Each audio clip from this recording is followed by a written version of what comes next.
Since the onset of the pandemic, we have taken very difficult measures to deal with the significant fall in revenues across the group.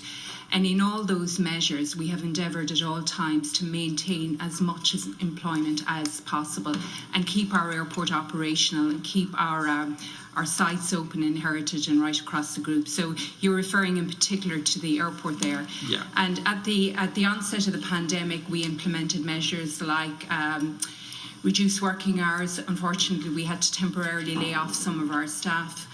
But at all times, we've tried to maintain as much employment as we can. And in early July, we outlined a range of measures to our employees, including a number of options around career breaks, reduced working hours, voluntary severance scheme.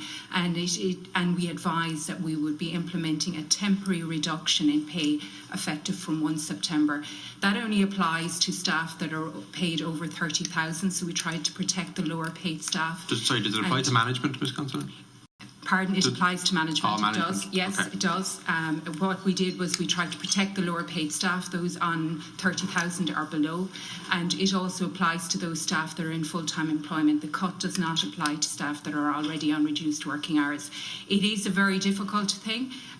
These are exceptional circumstances. We're in a crisis. And if you just look to September, our traffic was down 91%. So we were operating at 9% of activity levels, and we're endeavouring to maintain 80% of pay. And that is very, very challenging financially for us. And I've outlined here this morning the devastation that the pandemic has caused, and we're trying to deal with that as effectively as we can.